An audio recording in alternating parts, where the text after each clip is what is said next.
여러분 안녕하십니까? 포항 MBC 뉴스투데이입니다. 경북 동해안 지역은 오늘 오후부터 장마 전선의 영향으로 강한 비바람이 불겠습니다. 돌풍이 불고 천둥 번개가 치는 곳도 있겠고요. 국지적으로 강하고 많은 비가 쏟아지는 곳이 있어서 주의하셔야겠습니다. 송혜림 캐스터입니다. 어느덧 7월의 시작입니다. 이제 1년도 반이나 지나갔는데요. 어제 포항의 낮 최고 기온 33도까지 오르면서 더웠습니다. 오늘도 20도 후반의 기온으로 어제보다는 낮지만 꽤 높겠습니다. 여기에 습도까지 높으니까요. 오늘은 통풍이 잘 되는 옷 입으시는 게 좋겠습니다. 오늘은 주의하셔야 될 게 많은데요. 오후부터 강한 비바람이 불겠습니다. 모레까지 돌풍이 불고 천둥 번개가 치는 곳이 있고요. 시간당 20mm 이상의 강한 비가 많이 쏟아지는 곳도 있겠습니다. 바람도 매우 강하겠습니다. 오늘부터 내일 낮까지 동해안과 울릉도 독도 지역은 시설물 관리에 유의하셔야겠습니다. 오늘부터 내일 자정까지 경북 동해안 지역은 20에서 60mm의 비가 예상됩니다. 동해상은 모레까지 돌풍이 불고 천둥 번개가 치는 등 날씨가 심상치 않겠는데요. 바람이 강하게 불고 물결도 매우 높아서 내일 새벽에는 풍랑특보가 발효될 가능성도 높겠습니다. 자세한 지역 발레입니다. 오늘 경북 동해안은 오후부터 강한 비바람이 불겠습니다. 낮 최고 기온은 울진이 27도, 영덕과 포항 29도, 경주 28도까지 오르겠습니다. 울릉도와 독도 지역도 강한 비바람이 예상되는데요. 한낮 기온 울릉도가 26도, 독도 24도를 보이겠습니다. 동해상도 벼락을 동반한 비가 내리겠습니다. 내일까지 바람이 강하게 불고 안개도 짙게 끼겠습니다. 바다의 물결 0.5에서 3m로 높게 일겠습니다. 비는 이번 주 수요일까지 이어지겠습니다. 날씨였습니다. 울산과 포항을 30분대로 연결하는 울산-포항 간 고속도로가 어제 완전 개통돼 동해 남부권의 새로운 발전 동력으로 기대됩니다. 고속도로가 지나가는 포항과 경주, 울산시는 상생 발전을 위한 해오름 동맹 협약도 체결했습니다. 김영일 기자가 보도합니다.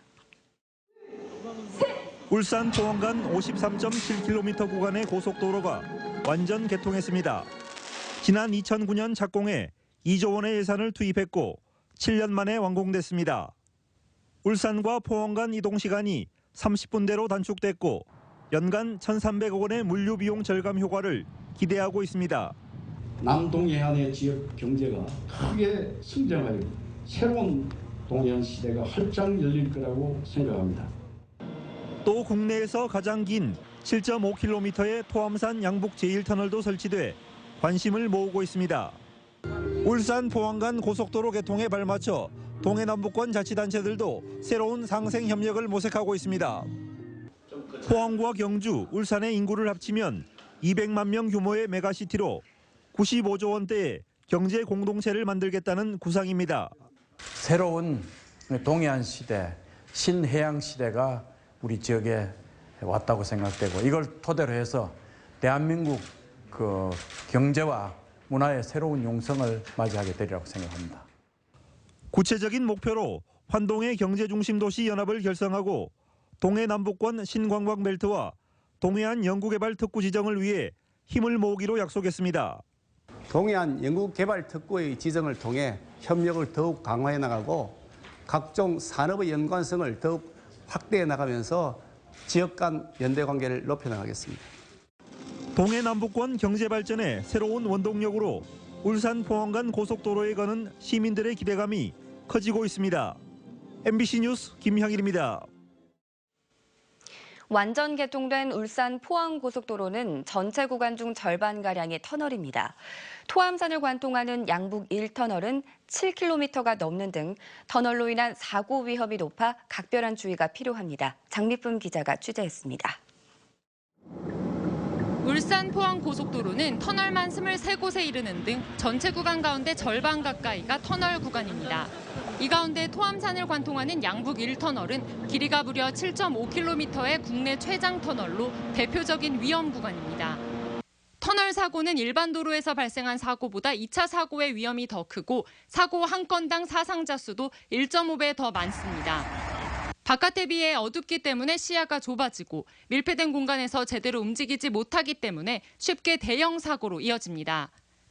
이에 따라 한국도로공사는 양북 1터널 안에 갓길을 만들고 각종 화재 진화 설비와 대형 버스까지 이동할 수 있는 대피 통로 등을 확보했습니다. 자동 물분무 소화시설, 독성가스 감지 시설 등 특화된 첨단 방제 시설을 설치하여 긴급 재난 시 신속하고 안전하게. 하지만 안전시설이 양북 1터널에만 몰려있는 데다 아직까지 터널 구간은 물론 일반 도로에도 과속 단속 카메라조차 없어 사고 위험이 높습니다. 경찰은 앞으로 통행량을 분석해 고속도로에 카메라 등 과속 단속 장치를 10개까지 설치하고 위험 구간인 양북 1터널에 대해서는 구간 단속을 실시할 예정입니다. 이동식 단속 부스 2곳에 설치를 했고 장기적으로 사고 예방을 위해서 구간 단속 카메라를 설치할 예정입니다.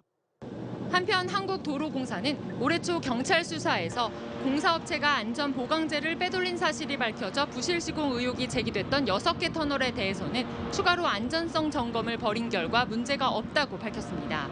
터널 개척 결과 변이가 수렴됐고 대한토목학회로부터 안정성을 입증받았기 때문에 터널 안정성에는 전혀 문제가 없습니다. 고속도로 터널 사고는 자칫 대형 인명피해로 이어질 수 있는 만큼 이에 대한 철저한 대비가 필요합니다. MBC 뉴스 장미쁨입니다. 그럼 울산 포항 고속도로의 완전 개통은 우리 지역 경제에 어떤 영향을 미칠까요? 이규설 기자가 명암을 분석해봤습니다. 경주에서 울산을 잇는 7번 국도는 교통체증과 사망사고로 악명이 높은데요.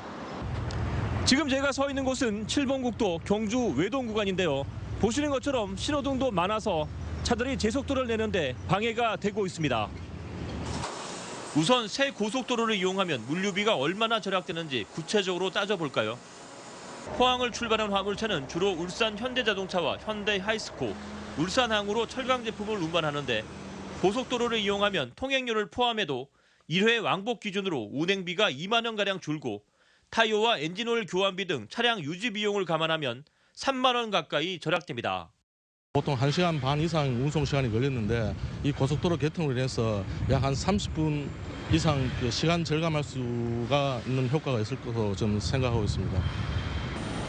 포항 구룡포항과 경주 간포항 등 동해안 항포구는 접근성이 좋아지면서 부산, 울산 관광객이 몰려올 것으로 기대됩니다.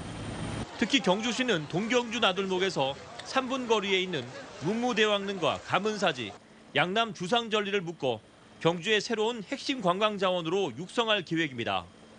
또 고속도로 개통으로 가까워진 간포항에 여객선 부두를 새로 지어 500톤급 연안 크루즈선과 간포 울릉간 정기 여객선을 띄울 계획입니다. 2017년도 상반기에 간포항을 국가항에서 연안항으로 지정 고시하고 그로 인해서 신라문화적과 또 해양 관광을 접목하는 간포항으로 개발할 계획입니다. 하지만 쇼핑 인구의 대도시 유출은 불가피할 것으로 보입니다. 포항 요금소에서 부산 기장의 대형 아울렛까지 50분, 해운대까지는 1시간 남짓이면 닿을 수 있어서 지역 상권 위축이 우려됩니다. MBC 뉴스 이규설입니다. 울산 포항 고속도로 완전 개통에 맞춰 포항시 냉천 서쪽인 인덕교에서 원리 원윤교까지 1.1km의 도시계획도로 일부 구간도 임시 개통됐습니다. 임시 개통 구간은 오천읍 원동 1지구 토지구 획정리 사업 구간 내 도로로 당초 2018년 말까지 완공될 예정이었지만 고속도로에 맞춰 왕복 6차선 가운데 2차선을 조기 개통했습니다. 이 도로가 개통되면서 포스코의 물동량 수송과 지역 주민들의 통행 불편이 크게 줄어들게 됐습니다.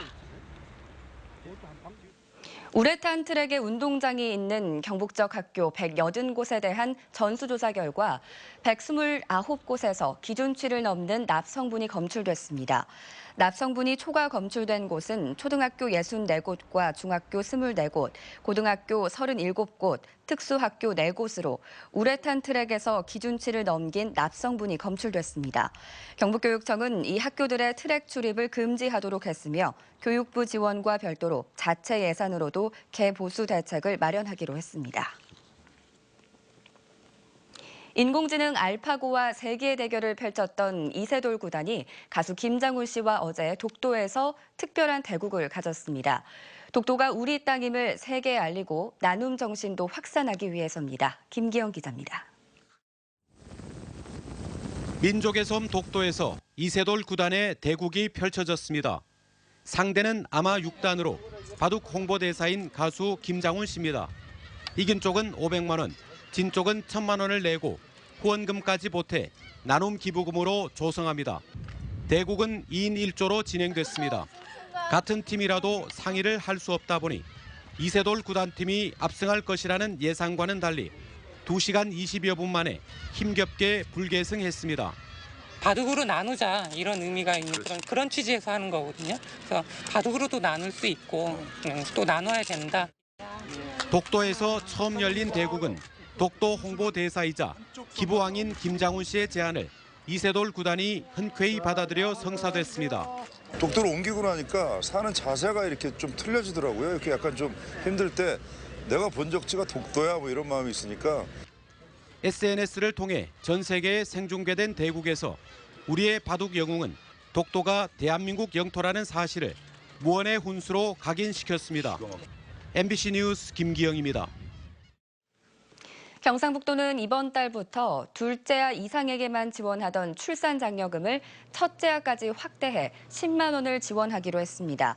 이에 따라 그동안 첫째아에게 출산장려금을 지원하지 않았던 경주시와 울진군 등 5개 시군은 10만 원씩 지급할 수 있게 됐고 포항시와 영덕군, 울릉군 등 4개 시군은 기존의 시군 차원에서 지원하던 출산장려금에 10만 원을 더해 지원하기로 했습니다.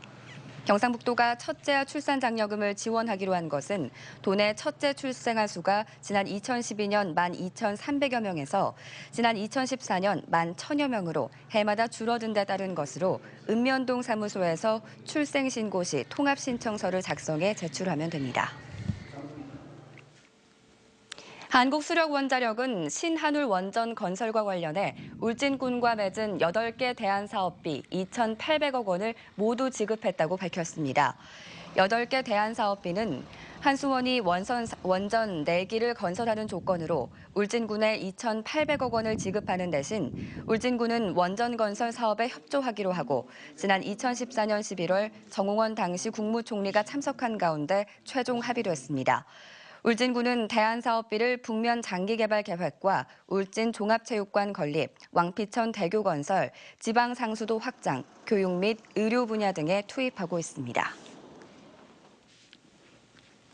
김관용 경북지사는 어제 취임 10주년 기자간담회를 열고 그동안의 성과와 향후 정책 구상을 밝혔습니다. 최고 성과로는 도청 이전을 들었고 향후 과제로는 한반도 허리경제권의 완성을 꼽았습니다. 박흔식 기자가 보도합니다. 신도청 1층 북다방에서 가진 기자간담회에서 김관용 도지사는 지난 10년간 경북은 경제 규모가 50% 가까이 증가했고 예산 규모는 2.3배, 국가 투자 예산은 5.7배나 늘어나 12조 원 시대를 열었다고 밝혔습니다. 산업단지는 156개의 면적으로는 전국 2위를 기록하고 있고 산업체 수는 3만 3천 개 가까이 증가했으며 농업소득도 빠르게 늘어나 전국 1위라고 강조했습니다. 이 밖에 광역교통망 확충과 국제 행사 등을 꼽았지만 무엇보다 가장 큰 성과로는 도청 이전을 들었습니다. 이 제한된 지역에는 도움이 된다고도 주장하고 또 아닌 지역은 또 반대도 있고 이런데 그런 결정을 해서라도 균형 발전과 도민의 정체성을 찾고자 했고 미래 경북의 정책 방향으로는 한반도 허리 경제권 구축, 동해안 바다시대 개척, 문화 융성 세계화 등 5대 분야를 설정했습니다. 그동안 개발에서 소외돼 왔던 북부권과 동해안권에 대한 발전 전략이 대거 포함됐습니다. 김 지사는 모든 정책들이 한반도 허리 경제권의 활성화에 맥이 닿아 있는 만큼 동서 발전 축의 조기 구축이 무엇보다 중요하다고 강조했습니다. 충청권과 전북과 이렇게 강원을 만나면서 서로 다른 문화와 역사 발전 전략을 갖고 있습니다. 이런 것을 조정해서 지역 발전으로 끌어들이는 문제가 굉장히 큰 과제입니다. 김 지사는 남은 임기 도백으로서의 현장을 지키며 정책 추진에 전력을 다할 것이라고 말했습니다. MBC 뉴스 박흔식입니다. 이번 달부터 도시가스 요금이 포항권은 동결되고 경주권은 소폭 내립니다. 경상북도에 따르면 포항시와 영덕, 울진군 지역은 전년 대비 공급 물량 감소로 요금 인상 요인이 다소 있었지만 일반 소비자 요금은 동결됐습니다. 경주시와 영천시 지역은 전년 대비 공급 물량 증가로 취사용 요금이 7.91% 인하돼 가구당 월 평균 169원 정도 요금 부담을 덜 것으로 보입니다. 포항과 경주시의회가 오늘 오전 임시회를 열고 7대 후반기 의장과 부의장을 선출합니다. 포항시 의회 의장 선거에는 5선의 김상원, 문명호, 4선의 박경렬, 박승훈, 서재원 의원 등 5명이 경쟁하고 있습니다. 경주시의회 의장 후보로는 3선의 박승직, 재선의 손경익, 초선의 정현주 의원이, 부의장 후보로는 엄순섭, 박귀룡, 이철우 의원이 등록을 마쳤습니다. 당선은 재적의원 과반수의 출석과 출석의원 과반수의 득표로 가려지고 1, 2차 투표에서 과반수 득표자가 없으면 최고 득표자 2명을 대상으로 결선 투표를 합니다. 정부가 30년 가까이 지속해온 장애 등급제 개편을 앞두고 지난해부터 장애인 지원 사업을 시범 운영하고 있는데요. 장애인들은 관련 예산 확충과 등급제 폐지 없이는 생색내기 정책에 불과하다고 비판하고 있습니다. 양관희 기자가 취재했습니다. 뇌병변과 언어 장애를 가진 A씨. 일상생활을 혼자 해내기 어려워 하루 10시간가량의 활동 지원 서비스를 원하지만 5시간만 지원받습니다. 2등급 중복장애로 판정받았기 때문입니다. 장애 등급이 단순히 의학적 기준에 따라 나뉘다 보니 개인적, 사회 환경적 특성을 반영하지 못하는 겁니다. 정부가 이런 사각지대를 해결하고자 1988년부터 지속해온 6등급 체계를 중증, 경증 2단계로 줄입니다. 활동 지원 등 장애인 지원 서비스도 장애 등급을 적용하지 않고 맞춤형 사업으로 바뀌게 됩니다. 그러나 현장에선 불만의 목소리가 높습니다. 대구에서 혼자 사는 지적장애 3급 정하상 씨. 장애에다 허리까지 다쳐 일을 할 수 없어 소득이 없지만 한 등급 차이로 장애수당 4만 원에 기초수급비 약 40만 원으로 생활하고 있습니다. 4만 원 가지고 너무 심한 안 좋아요. 그거 가지고 먹고 살려고 좀 어려워요. 그것도 올려줬으면 좋겠다 이런 생각했었어요. 등급제가 개편돼도 정 씨는 경증에 속해 장애인 연금을 받지 못합니다. 기존의 의학적인 기준으로 단순화시켜서 이제 중경증도 의학적으로 나눠서 기존의 제도라도 유지할 수 있게끔 해놓는 조치거든요. 게다가 장애인 연금 수준이 선진국의 4분의 1에 불과할 만큼 관련 예산이 적은 상황에서 등급제를 개편하는 것은 장애인에게 실익이 없다는 비판이 나옵니다. 있는 자원 안에서 연계를 해주는 정도로만 그치고 있고요. 등급제 개편과 함께 중요한 거는 지원해야 될 서비스 총량이 늘어나야 된다. 정부는 내년 하반기부터 장애 등급제를 개편해 지원 사업을 추진할 계획입니다. MBC 뉴스 양관입니다. 어젯밤 11시 14분쯤 포항시 1월동에 있는 비닐하우스에서 불이 나 비닐하우스 3동과 창고 1동을 태우는 등 소방서 추산 1,200만 원의 재산 피해를 내고 꺼졌습니다. 소방당국과 경찰은 비닐하우스에 불길이 솟는 것을 인근 군부대에서 보고 신고했다며 담뱃불 등 부주의에 의한 불로 보고 정확한 화재 원인을 조사하고 있습니다. 경상북도는 오늘부터 중소기업 창업과 경쟁력 강화 자금 대출 금리를 연 2.7%에서 2.4%로 0.3%포인트 내리기로 했습니다. 창업과 경쟁력 강화 자금은 창업이나 사업장의 증개축, 기계설비 구입 등 시설 증축 투자에 필요한 자금을 8년간 저리로 융자해주는 자금입니다. 경상북도는 이번 금리 인하로 자금 이용 계획이 있는 기업뿐만 아니라 2012년부터 대출받은 309개 기업이 수혜를 받게 된다고 밝혔습니다. 하반기 10만 헥타르의 농업진흥지역이 해제 또는 변경되고 규제 프리존 도입이 예고된 가운데 농업 피해에 대한 우려가 제기되고 있습니다. 기획재정부가 발표한 하반기 경제정책 방향에 따르면 9월까지 10만 헥타르의 농업진흥지역을 농업보호구역으로 해제하거나 변경하고 행위 제한을 완화해 6차 산업 등에 활용합니다. 또 국유재산 개발 범위를 건축행위뿐만 아니라 토지 개발도 가능하도록 확대 허용하고 규제비용 총량제, 규제개혁특별법, 지역전략산업 육성을 위한 규제프리존 특별법 도입 등에도 나서기로 했습니다. 이에 대해 더불어민주당 김현권 의원은 국회 업무보고에서 농업 현장에 대기업 진출을 허용하는 건 위험한 생각이라며 우려를 표했고 농민단체도 농업진흥지역 해제에 반대 입장을 나타내고 있습니다. 포스코가 대기업 글로벌 매출 순위에서 철강업종 2위에 올랐습니다. 기업 경영성과 평가 사이트인 CEO 스코어에 따르면 포스코가 인도의 아르셀미탈에 이어 2위를 차지했고 현대제철은 7위에 그쳤습니다. 또 삼성전자가 소비자 가전 부문에서 1위에 올랐고 반도체와 휴대폰 업종에서는 우리나라 기업이 2위를 차지했습니다. 국립수산과학원은 최근 제주도 해안에서 작은 불회관 해파리에 쏘이는 사고가 발생했다며 어민과 피서객들의 각별한 주의를 당부했습니다.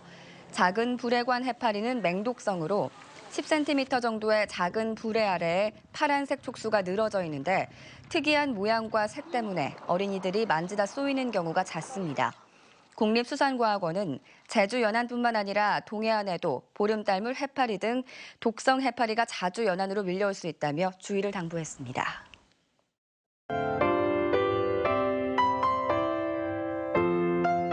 어느덧 7월의 시작입니다. 이제 1년도 반이나 지나가는데요.